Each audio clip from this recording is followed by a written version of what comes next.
The Chicago Bears just got some really encouraging news. And you know what? We could really use some after that loss against the Texans. So, okay, don't get me wrong here. I'm never going to celebrate a player getting hurt. They have families, they have careers to navigate. But with that being said, there's a major development from this week's opponent, the Colts, and also no one's talking about it yet, but there's also another development for next year's draft that should just cheer us all up. So, first things first, the Bears need a second to catch their breath offensively. And guess what? The Colts are now dealing with their own issues with their two best defensive linemen. And I'm going to go to this story here. You guys check it out. It's from the Indy Star. So, and here's another thing. It looks like the trade of Carolina is going to just keep on giving.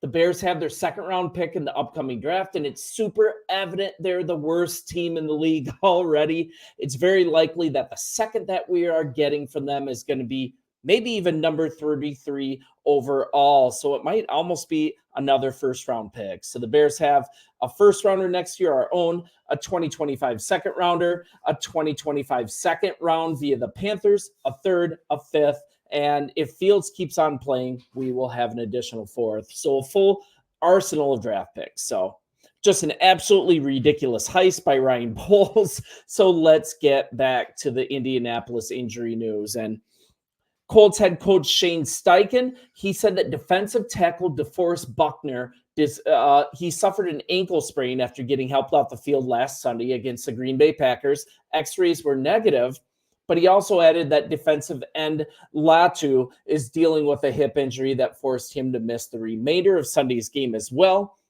No other information, but this is from Ian Rappaport on Twitter. Defensive lineman DeForest Buckner, one of the NFL's most durable players, he suffered an ankle sprain that is expected to make him a long shot for next week against the Bears. Sources say MRI is coming, but the belief is that the sprain is not a severe one. So, I mean, DeForest Buckner, one of the premier defensive tackles in the game, he's going to miss Sunday's matchup. And losing Buckner, Indy's best defensive player, that's just a huge blow to a rough defense that, I mean, frankly, the rush defense has already been historically bad through two games.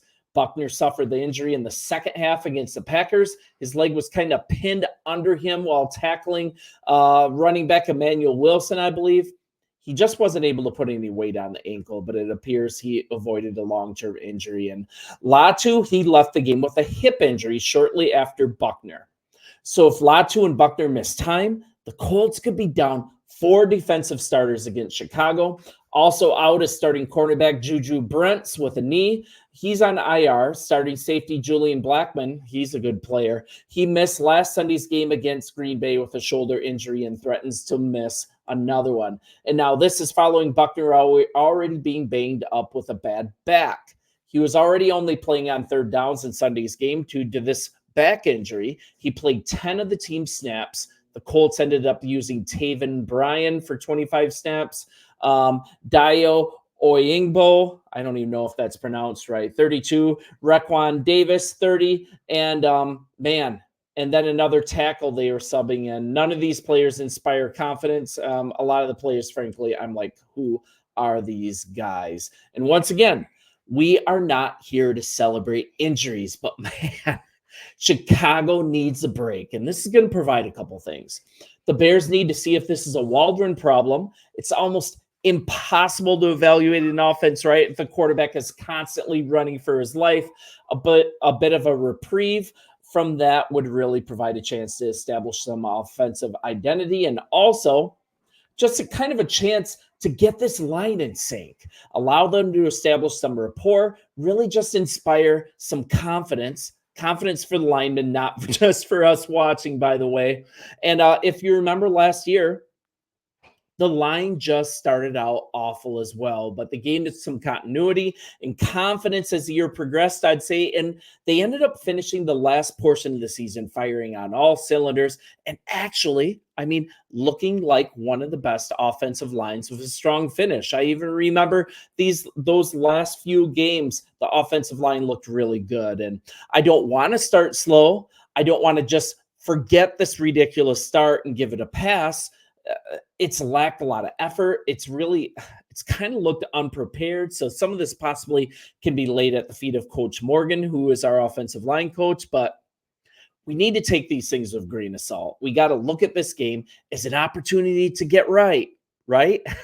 So to recap, interior pressure, it's been a huge problem for the Bears so far this season. The Colts, they really have a pass rush deficiency without Buckner, who, I mean, he's about their only weapon on the defensive front. So perfect time to establish a run game, get Williams going, right? Establish some confidence. And also, this defense should absolutely feast on an offensive unit led by Anthony Richardson. He's been turnover prone when squeezed. So, I mean, no excuses here. The offense is going to have a chance to assert themselves. I think they're going to, exploiting this defensive loss for the Colts.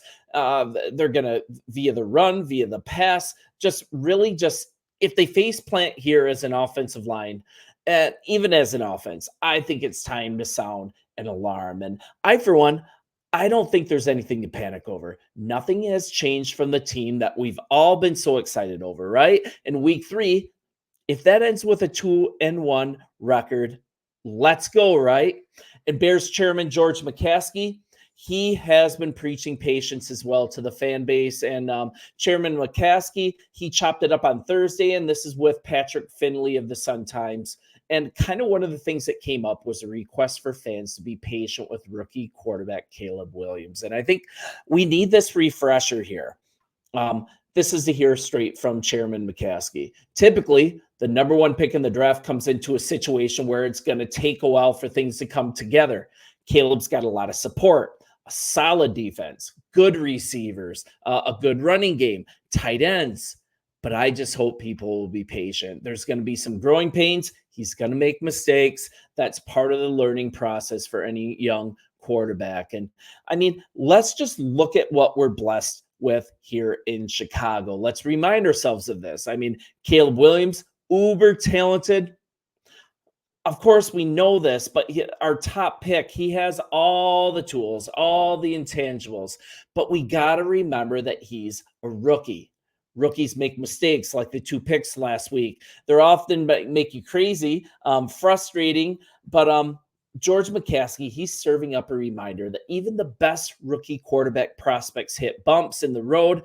It's just an important thing to remind ourselves of. We got to have some perspective. There's nothing wrong with being grounded time to time. And I think all this preseason hype, maybe we needed a little bit of grounding. Maybe the team needed a little bit of grounding. And I just really love how the team came together when faced with adversity. That defense and special teams last week, they just absolutely won that game on their own against Tennessee. They still played on their head this game against Houston, and the offense just wasn't able to do enough. And let's not hit the panic button. I think it's time for Nate Davis to maybe take a seat, but I don't think it's a skill problem. I don't think it's a talent problem on our offensive line. Just things need to come together. A lot of that has to be thrown at the feet of Shane Waldron and offensive line coach Chris Morgan. They've got to get together. They've got to get this offensive line in line and fix some things. Also, still some weird personnel groupings that's got to be fixed as well. We don't want to be sitting there with DeAndre Carter and Gerald Everett as our main passing options when we're in crunch time.